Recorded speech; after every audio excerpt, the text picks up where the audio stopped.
Tenemos un nuevo episodio y esta vez con Venus. Venus, ¿podrías decirnos completamente bienvenida? Claro, puedes decir absolutamente lo que tú quieras. Y felicidades también por el concurso de filosofía, segundo lugar.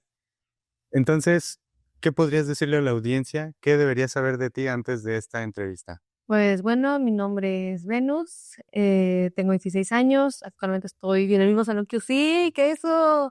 A los 14 años estudié enfermería, me vine acá a estudiar la preparatoria también a los 14 años, me gradué recientemente el año pasado, justamente hace unos días cumplí un año de haberme graduado de enfermería auxiliar. Y creo que ya es lo más importante de mi currículum, se podrá decir, me metí en filosofía por decisión del maestro, pasé la primera Por etapa. presión del maestro. Bueno, me invitó ok. y ya, y se pudo entrar, entonces, y ya gané el segundo lugar a nivel estatal. Fuimos a Jalisco, a, ¿cómo se llama? Bueno, a ese lugar fuimos. Ok. Y cuéntanos un poco más de esta experiencia, ¿cómo es ir a los viajes? ¿Los llevan a comer? Bueno, sabemos también que en las Olimpiadas de Matemáticas sí nos llevan a comer a distintos lugares. ¿Cómo es en filosofía? ¿Es parecido? ¿Es diferente?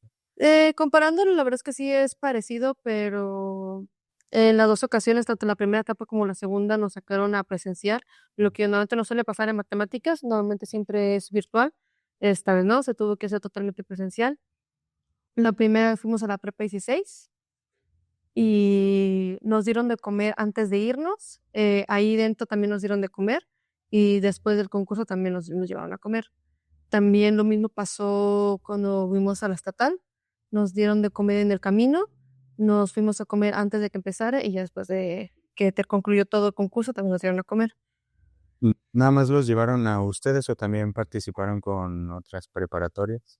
Concursamos con otras preparatorias. La primera vez, la prepa 16, concursamos un pequeño grupo. Los de Tlajumulco y los de Guadalajara se fueron a otra preparatoria, pero nos dividieron como en dos grupos. Ok. Algunos llevaron a la prepa 16 y algunos se fueron a, creo que Guadalajara se ha venido. La verdad es que en eso no tengo mucho conocimiento, pero ya en la estatal ya nos juntaron absolutamente todos para que pudiéramos estar allá en las estatales.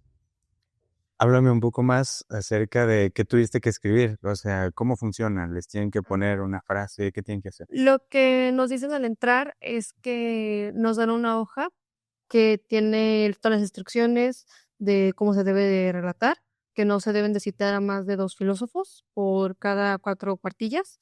Es totalmente a base de computadora. Y te dan una hoja que tiene referencias. Por ejemplo, pongamos una cita de Aristóteles, por ejemplo. Creo que es que él el que había dicho que mientras más sabe, más sabe que no sabe nada. Okay. Y tienes que escribir si estás de acuerdo o alguna opinión que tengas acerca de esa tesis, si estás de acuerdo, si la defiendes o el por qué no eso es incorrecto. Y ya a partir de ese texto te dan 4 opciones para poder escribir a base de eso tu ensayo filosófico. Y ya tienes tú que escribir a base de eso. Entonces, pero tienen que ser, me llamó mucho la atención esta regla, ¿no? De no citar más de 2 filósofos. Prácticamente te dan como a ti más libertad, ¿no? Sí, también aparte para que no entre como plagio, porque si Ah, citas ok. a muchos filósofos, además de que no lo puedes escribir totalmente, normalmente cuando citas a una frase tienes que escribirla tal cual como lo dicen el filósofo y el año. No, esa vez tienes que escribirlo como tú lo interpretas para que no quede como plagio, justamente. Ok. Y Y bueno, en- al final, ¿dónde será la premiación? ¿Pasaron a otra fase? ¿No pasaron? ¿Qué sucede? los primeros lugares, tanto, porque además son 2 opciones, lengua materna y lengua extranjera. Ah, ok. Los que recibieron primer lugar de lengua materna, que fueron 3 primeros lugares, ellos se van a tener que ir a Puebla. Solamente dejaron, yo ya no entré, lamentablemente, 5 segundos lugares de lengua española también entraron a a la tercera fase. Los de primer lugar se tienen que ir a Puebla, como dije, los de segundo lugar no, ellos lo tienen que hacer virtual. Ok. Y los de lengua materna también pasaron a ir a presencial para ir a tomar la tercera etapa. Pero como fueron muy pocos lugares, estamos hablando de que fueron 8, yo ya no alcancé a entrar. Pero los que sí pudieron, felicidades a los que sí pudieron, ellos se tienen que ir a la tercera fase.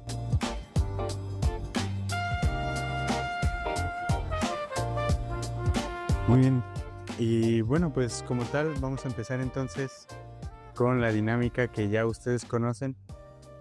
Y no sé si tú la conozcas también. ¿Alguna vez has probado diferentes chocolates de diferentes porcentajes? No.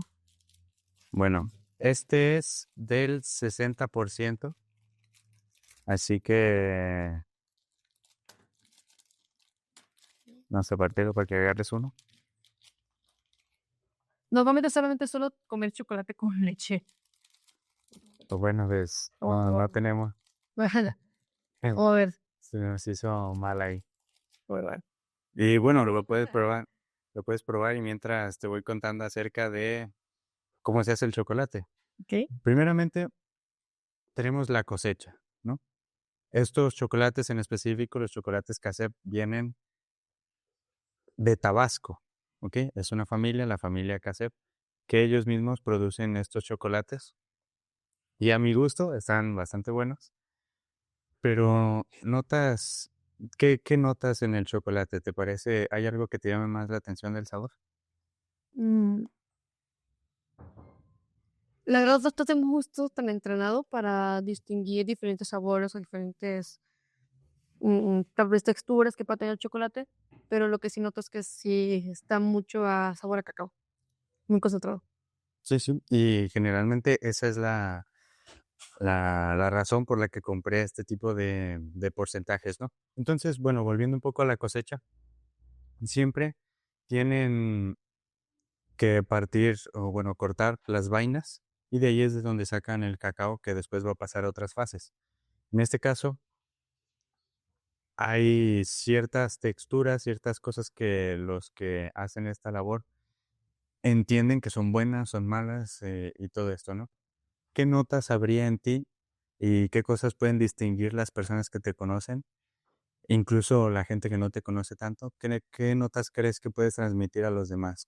¿Qué son esas cosas características? Creo que lo primero que piensa la gente de mí es que soy muy gritona o muy extrovertida, que no me puede dar pena algo, pero realmente cuando me conoces bien notas que sí soy bastante tímida en muchos aspectos. Y yo creo que primero que notan que soy bastante positiva, creo yo. Normalmente trato de, si el problema tiene solución, ¿para qué te preocupas? Si no tiene solución, ¿para qué te preocupes, no? Entonces, bueno, al menos es mi forma de ver muchas cosas, la vida. Creo que también pueden ver que soy muy leal. La verdad es que muy pocas veces puedes ver que te estoy mintiendo, recíprocamente no lo suelo hacer. Muy bien. Y en base a todo esto, obviamente recuerdo que en las clases de filosofía, bueno, para empezar, ¿qué tipo de corriente o qué es lo más afín a tu forma de pensar con base a la filosofía? Porque, claro, tú me dices un poco que, pues si las cosas salen bien, bien, y si no, pues también, ¿no? A fin de cuentas, así es la vida, ¿no? Un poco parecido a lo que decía Nietzsche. Ujú. Pero más o menos, ¿cómo definirías tú esa forma de pensar que tienes un poco más filosóficamente? Recién este semestre me metí un poquito más de lleno en la filosofía. Siempre me había llamado la atención porque mi tío es filósofo y siempre me ha gustado leer desde muy chica, pero recién este semestre que ya tuvimos la clase de filosofía fue cuando me comencé a meter más, me comencé a interesar más. Y una de esas filosofías que decidí adoptar fue la fenomenología, que habla acerca de que la realidad es la realidad, no puedes cambiarla, no puedes negarla, no puedes decir, no está algo ahí porque sí está, pero va dependiendo de tu manera de pensar el cómo ves la realidad, cómo la vas a captar, cómo piensas acerca de ella. Incluso con una persona puede pensar de la realidad o de la vida de diferente manera conforme a qué le pueda pasar o los días, sus experiencias. Y cada persona se va formando a base de estas experiencias. Creo que había escuchado que nuestras vivencias son nuestra memoria son lo que somos, pero eso también puede abarcar cómo percibimos la realidad. Y es algo que me gusta bastante porque sí, realmente una cosa puede estar sucediendo y 20 personas diferentes van a pensar diferente acerca de lo que está ocurriendo. Creo que es la filosofía que más me ha gustado, que más he adaptado, que más he estudiado un poco. ¿Y has platicado mucho con tu tío? Porque a mí me gustaría sinceramente tener a una persona, digamos, intelectualmente desafiante. Para mí sería, digamos, intelectualmente desafiante Hay gente que lo tiene definitivamente en mi vida, pero ¿cómo influye a ti eso de la filosofía en tu familia? La verdad es que mi tío, a pesar de que es filósofo, se la lleva bastante tranqui, o sea, y sí he hablado mucho con él porque viví durante un tiempo con él, bueno, vivía con toda mi familia, y siempre he sido muy cercana a él porque creo que tenemos muchas maneras de justamente por lo como me inculcó un poco de esa parte de filosofía, creo que hemos tenido una buena plática él y yo, pero no es una persona que la veas hablando mucho de eso, o que no te habla cada rato de su carrera. Si acaso entra la conversación, pues la mete, o si estás hablando con él así tranqui y él tiene algo filósofo que decir, lo dice, pero no es algo que esté recalcando mucho, o no cita mucho a filósofos, normalmente él dice lo que cree, Okey. pero sí es una persona que hablas y sabes que sabe. Sí, sí. También, preguntarte acerca de si hay algún libro, alguna frase que te haya marcado mucho en este tiempo que has estudiado filosofía, o algo que te haya llamado la atención.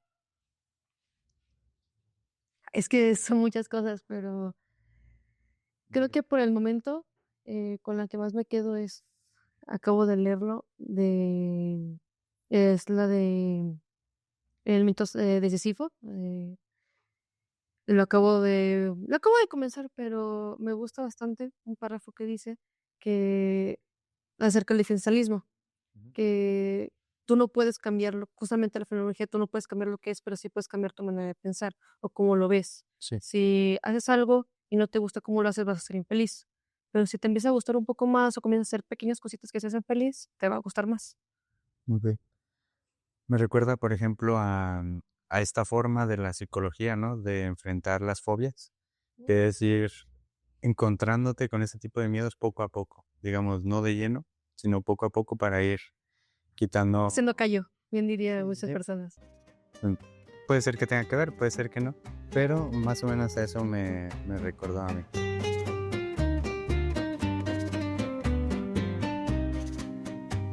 Entonces, pues bueno, este la verdad es el más tranquilo que tenemos, evidentemente, pero este ya es de 70%. ¿Alguna vez habías probado este tipo de chocolate? 100% casero no. No. Probé el de Lindor, que también es de 70%, pero no como tal así, que se ve bastante hecho a mano, la Ujú. verdad. Y aquí pasamos a la siguiente fase del proceso del chocolate. Es justamente el tueste. ¿Sabes qué es el tueste? Ujú. Bueno, para los que nos están viendo, es básicamente el proceso en el que las semillas del cacao pasan por un calor medido y eso es, digamos, una forma de representar el fuego o esas situaciones que muchas veces nos forman o nos van empezando a dar forma en este proceso de la vida. En este caso, somos jóvenes, así que tendríamos que preguntarte, ¿cuándo crees que empezaste a tostarte o cuándo crees que Venus empezó a tostarse en la forma en la que es ahora?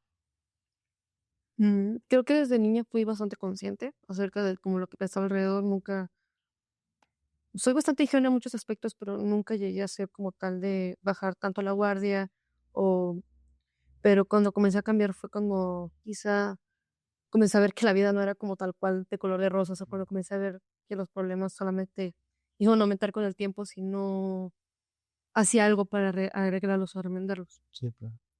Creo que fue ese momento, tenía como 9 años, cuando comencé a darme cuenta de que ya el golpe de realidad, muchos dirían, Sí.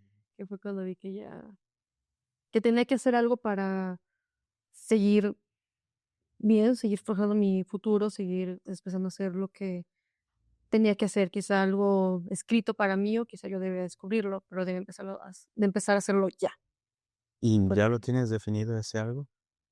mm, por el momento no te podré decir si sí o si no, creo que voy por un camino, voy tratando de hacer las mejores decisiones que se pueden, y creo que eso es lo que muchos debemos de hacer, comenzar a pensar, bien a lo que te va a llevar a hacer una decisión. Muchos dicen que estamos a una decisión de no poder tomar más decisiones.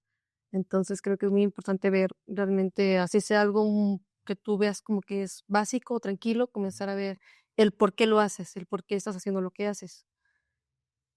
y comenzar a realmente ver, a trazar un camino que quieres, un destino, un algo. Muchos dirían un espiritualismo que están escritos para algo. Ujú. Realmente quizá no, quizá sí, puede haber estás tú escrito tu historia o puede que tú la estés escribiendo, pero ¿cómo quieres que se escriba? ¿Cómo quieres que se concluya? ¿Cómo quieres que se desarrolle? Sí. Tú estás más a favor entonces de trazar tu propia historia, ¿no? Sí. Y justamente el nombre de nuestro programa es Centanglés y el, la, la forma Tangle es básicamente esos trazos, ¿no? Que se hacen en este estilo de dibujo. Y me llama mucho la atención cómo dices o cómo tomas las decisiones de la mejor manera. O sea, ¿cuáles son los criterios que tienes tú para saber que una decisión es buena o es mala? ¿Le tienes en este caso miedo a fallar o prefieres tomar muchas decisiones? Porque hay gente que dice que si fallas mucho llegas más rápido al éxito, ¿no? ¿Cuál es tu visión respecto a esto? Creo que para aprender a levantarte tienes que caerte y tienes que caerte muy bien para aprender a pararte muy bien. Quizá no cometer, la mayor cantidad de errores, sino que tratar de no hacerlos, pero si los cometes, pues, aprender a disminuirlos, o sea, al final de cuentas no te vas a caer con la misma piedra 2 veces, y si lo haces, pues, a ver, decir: "¿Por qué me estás cayendo con esta piedra más veces si ya sé que está ahí?". Y con respecto a eso, eh, quizá aprender a bueno, que me dijiste de cómo sabes que estás haciendo las cosas bien, el no hacer que los resultados que se están dando sean de forma negativa, sino que si a lo mejor ya te puede suceder una cosa diferente a la que estás planeando, pero que sea positiva, no negativa, no que sea algo que te reste, sino que con el tiempo te vaya sumando. Ujú. Y sobre todo no dañar a las demás personas que están a tu alrededor mientras estás haciendo eso. Haz lo que tengas que hacer, pero no lastimes a tu alrededor o a las demás personas y a las personas sobre todo que te extienden la mano, porque ¿cómo le vas a regresar un puñado de pinchos cuando te está ofreciendo flores? Por ¿Me entender? supuesto. Muy bien, también recordando un poco de lo que hablabas, y bueno, a mí en lo personal la filosofía me ha llevado a cuestionarme muchas cosas, entre ellas, digamos, la espiritualidad, el mundo, el sentido de trascendencia que todos tenemos, ¿no? Después de la muerte. En este caso, Venus ha podido llegar a alguna conclusión acerca de después de la muerte o viviendo por un objetivo espiritual. ¿Cómo es más tu relación con el mundo más, digamos, sobrenatural? No tengo una imagen como tal de lo que o no creo en algo como tal de que vaya a pasar después de que mueras. Creo que más que nada el alma va encontrando su propio paraíso, o me recuerdo mucho a una persona que me dijo que una vez quedó inconsciente y que en que en ese momento de inconsciencia y conciencia veía muchas tonalidades, muchos colores y que escuchaba el sonido como de Pink Floyd, o sea, puede sonar muy raro, pero esas vibraciones y que bueno, yo la conclusión que llegué cuando me dijo eso fue que es lo que su alma percibe como una paz que quizá no ha tenido teniendo viva. Y creo que es lo que yo más creo que la propia alma va encontrando un descanso, un paraíso, algo que quiere en vida, pero que no puedo tener, que ya pueda ser libre, quizá, que la misma alma encuentra su propia paz después de que mueres. Relacionándolo un poco a lo que decías que estudiaste enfermería, me imagino que quisieras estudiar medicina después entrando a la carrera. Y esta experiencia es muy curiosa porque también hay gente, doctores, que han atendido casos de pacientes clínicamente muertos y se parecen mucho a lo que dices en esta experiencia. Hablan como de una paz, como que pueden, sus sentidos se agudizan en muchos aspectos.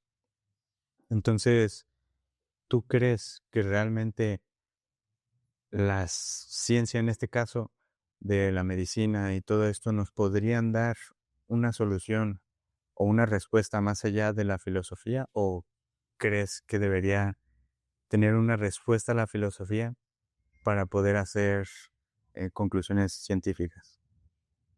Al final de cuentas, la filosofía es una ciencia, y bueno, la madre de las ciencias. Claro. Creo que no hay una respuesta como tal que pueda dar conjunto de todas las ciencias acerca de qué es la muerte. Bueno, creo que porque para saber ¿qué es eso? Es cuando ya estás muerto y creo que no puedes decir nada cuando ya estás vivo, ¿no? O sea, bueno, no, pues no creo que puedas revivir y decir, ah, eso pasó cuando estaba muerto. Entonces creo que es algo imposible. Y como dije, creo que cada persona percibe la muerte como es. Y a pesar de que una persona, incluso si una persona llega a decir, esto es la muerte, van a llegar personas que digan, no, ¿qué es esto? Que tú lo hayas vivido, yo sé qué es esto. Y a lo mejor se van a cerrar a esa respuesta. O van a buscar aún más, sí, pero esto y esto. Entonces creo que nunca va a existir una respuesta final hacia eso. Creo que no existe manera de descubrir eso. Porque siempre hay personas que a lo mejor dicen que no, o que lo perciban de una manera Sí. diferente. En este caso, bueno, me dices que posiblemente no tengan ninguna respuesta concreta y, y en especial a la pregunta sobre si supuestamente están clínicamente muertos, ¿cómo es que pueden tener experiencias, no? Es interesante, podríamos pensarlo, debatirlo en algún momento. De momento, lo que nos importa en este podcast es que tengas tú la libertad de hablar sobre lo que tú quieras, sobre ti en específico.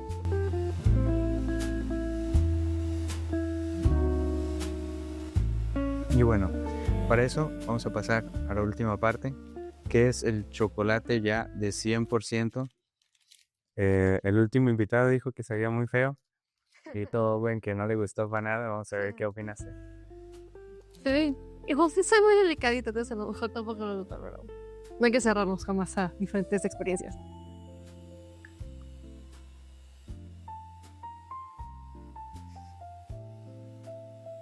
Recordando un poco el proceso que tenía el chocolate, después del tueste llega la molienda, ¿ok?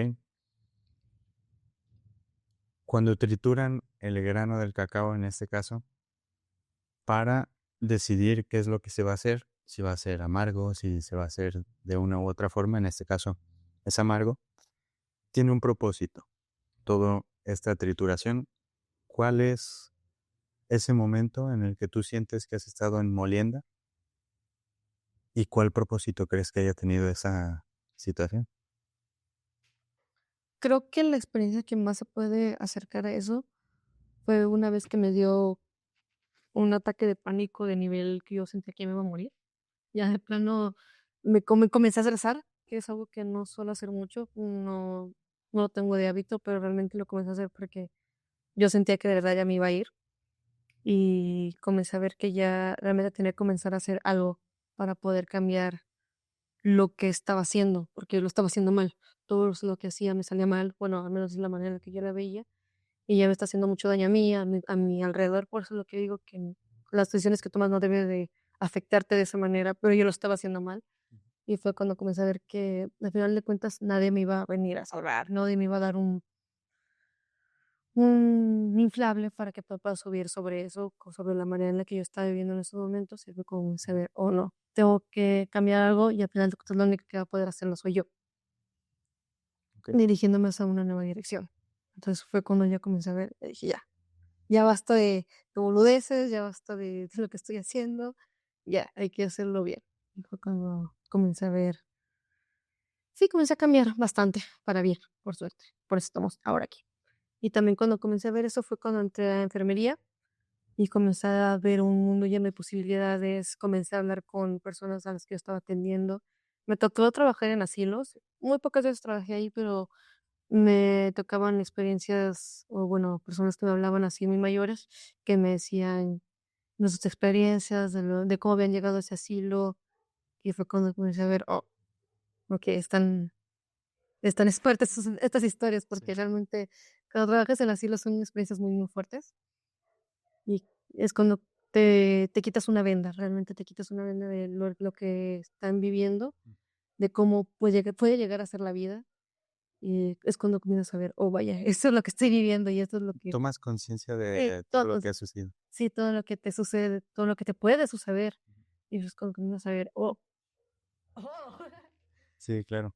Y bueno, acerca del propósito, Albert Camus, que es el autor que citaste en este caso para hablar de el mito de Sísifo, habla acerca de que solo existe una pregunta y es la más importante de todas, y es si tiene sentido nuestra vida, ¿no? ¿Tú crees que tiene sentido tu vida? ¿Cuál es el sentido de tu vida? ¿Qué le dirías a Albert Camus en este caso si lo pudieras tener enfrente? Creo que la vida tiene sentido porque si tú la estás viviendo, existe y todo lo que existe tiene un sentido. Tienes que dirigirte hacia una dirección sí o sí. Ya estás viviendo, ya tienes que hacer algo, realmente. Entonces sí, creo que mi vida tiene un sentido. Quizá no un destino escrito, totalmente asegurado, porque todo puede pasar en la vida, todo puede, como dije anteriormente, estas son las decisiones, no puedes tomar más decisiones. Entonces sí, creo que toda la vida tiene sentido, creo que mi vida tiene sentido y la de todo lo demás. Incluso cuando una persona es muy inconsciente, y creo que ha pasado muchas veces que estás hablando con una persona y dices: "Guau, esta persona es muy inconsciente", pero tiene una vida y está dirigida hacia vivir esa vida, aunque sea inconsciente o no. ¿Qué le diría a Albert Camus?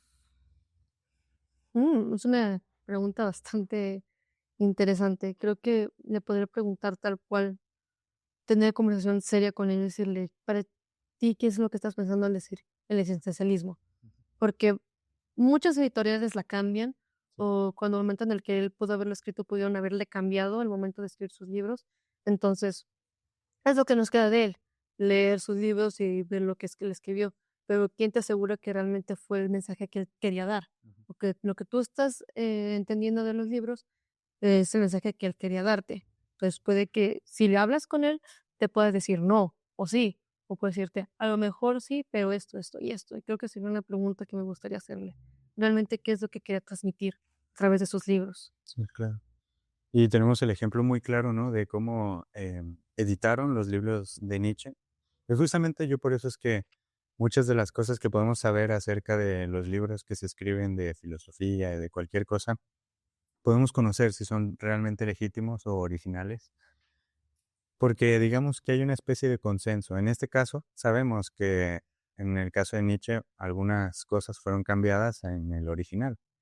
Entonces me imagino que con Albert Camus no habrá habido ningún cambio, no sé, ahí ustedes pueden decir si es verdad o no, pero bueno, ¿hay una experiencia en específico que hayas tenido ahorita que hablabas de los asilos, tú misma o de alguien más que haya estado a punto de morir o que haya muerto y eso te haya hecho reflexionar muchas cosas? Quizás no en asilos, pero sí, una vez me tocó, acompañar a un ser querido hacia un hospital psiquiátrico, le tuvieron que internar de emergencia por un ataque de pánico, justamente, y duramos ahí cerca de 18 horas, y vi a los pacientes también igual, caminando hacia que los internaran, o a los médicos, y escuché un poco de lo que decían, que supone que es secreto médico-paciente, pero la verdad es que lamentablemente dentro del área ves que esto lo respetan bastante, y escuchas lo que dicen, o cómo las enfermeras se están quejando de los pacientes, o cómo los familiares están frustrados ante esa situación. Y no sé, creo que fue algo bastante traumático, se puede decir, pero a la vez que me hizo recapacitar y darme cuenta de muchas cosas, de cómo tu estado mental puede llevarte a un cobrazo tal cual, que ya no puedes depender de ti misma, porque si dependías de ti misma, tu vida ya no seguiría aquí.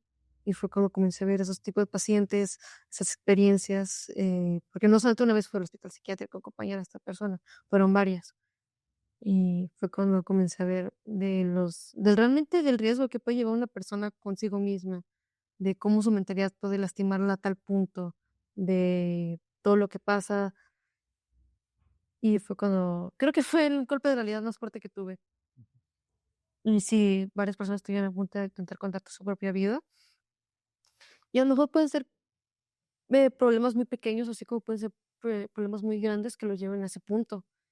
Y fue es una serie de desencadenantes que van sucediendo poco a poco hasta llegar al detonante,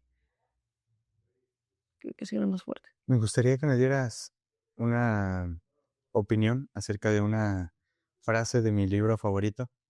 Dice, es mejor ir, parafraseando un poco, ¿no? Es mejor ir a un funeral, a un lugar de luto, que a una fiesta. ¿Qué interpretarías tú de esto? ¿Estás de acuerdo? ¿No estás de acuerdo? No sé si sabría decir lo que mejor, porque no creo que muchas personas disfruten estar ahí, pero creo que al final de cuentas te entra conciencia. El estar en una fiesta realmente, ¿qué es lo que haces? O sea, realmente no vas a ir a rezar un credo o a repartir Biblias. Obviamente muchas personas se van a alcoholizar, usted, a ingerir sustancias nocivas, a hacer que otras personas ingieran sustancias nocivas, hacer daño, hacerte daño. Bueno, pero Sí, ese, digamos, en un caso muy extremo, ¿no? Podríamos decir una fiesta familiar que ah, no suceden muchas cosas. sí. Digamos, un concepto general de fiestas. Okey, okey, sí, ahí ya lo estás viendo. Bueno, con respecto al funeral y contrastarlo con una fiesta, creo que a final de cuentas tienes que ver tanto lo malo como lo bueno de la vida, y tienes que ver que se acaba, que se acaba la vida para todos, todo lo que nace perece del mismo modo, y creo que tienes que estar consciente de eso. Creo que una persona debe estar consciente de que algún momento su vida va a acabar. Sí. No para mal, o sea, no decir: "No, me voy a morir", pero sí tomarlo como que tienes que dar lo mejor de ti todos los días. Todos los días tienes que dar lo mejor de ti, porque qué te asegura que vas a despertar mañana. Entonces, todos los días tienes que hacer algo que te dé provecho, o algo que pueda dejarte algo o algo que tú le puedas dejar bueno a la vida. Sí. Entonces, quizá es bueno porque eres consciente y ya te estás viendo lo que te hace vivir, quizá, y lo que para dónde vas, ¿no? Al final de cuentas, la muerte.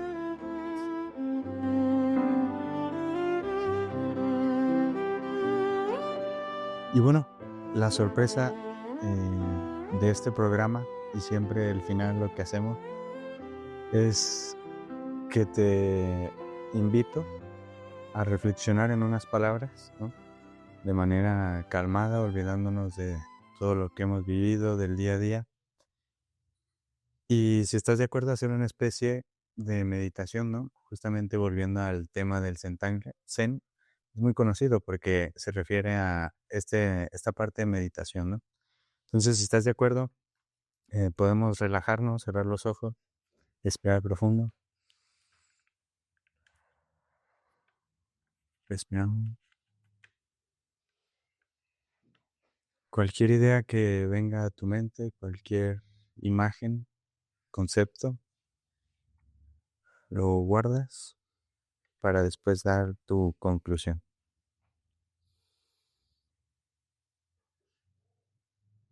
Los que están sanos no tienen necesidad de médico, sino los enfermos.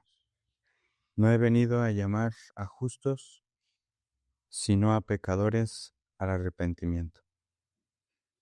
No he venido a llamar a justos, sino a pecadores al arrepentimiento. Respiramos profundo. Poco a poco puedes ir volviendo.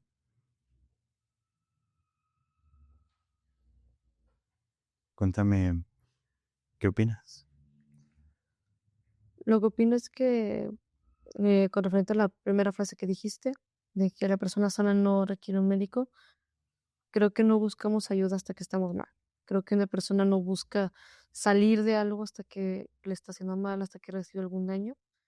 Creo que puede ser una opción, o quizá egoísta, el no tomar algo. Por ejemplo, uno cuando está enfermo es porque ya ha dejado avanzar el virus. Entonces, podrías cuidarte para no las vitaminas y todo eso. O sea, nomás lo estoy relacionando, ¿okey? Sí, sí. Hasta entonces, ¿por qué esperar a que ya estás en cama hasta que no puedes tienes la garganta seca para comenzar a ir al médico? Entonces, creo que es mejor frenarnos antes de algún golpe fuerte, podría decirse de esa manera. Mejor frenarte y ver, o sea, en el momento de que estás viendo que estás haciendo mal, ¿por qué esperar a que estés peor Sí. para poder contrarrestarlo? Mejor no no ir de lleno a ese golpe, Ujú. ¿me doy a entender? Son palabras de Jesús de Nazaret.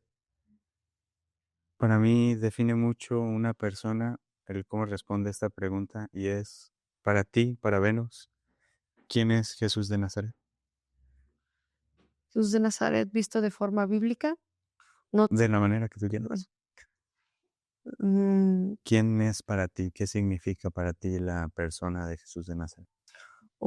creo que la manera correcta de decirlo es un predicador, una persona que busca que te unas a Dios, que creas en Él, y, pero sin embargo no es una persona que te agarre de las dos brazos y de las patas para que lo hagas o no te avienta a un alcantilado, sino que te da la opción de que lo hagas. O sea, Él te dice lo bueno y te dice el por qué deberías de hacerlo y más nada. Tú sabes qué hacer con esa información. Muy bien. ¿Algo último que quieras decir a los que nos ven, a la cámara? Que tomen decisiones buenas, chavos. Traten de hacer lo mejor que puedan. Traten de ir hacia un buen camino y que todo lo que hagan, sea bueno o sea malo, se les regrese. Muy bien. Pues muchas gracias, Venus, por este tiempo. Gracias a ustedes.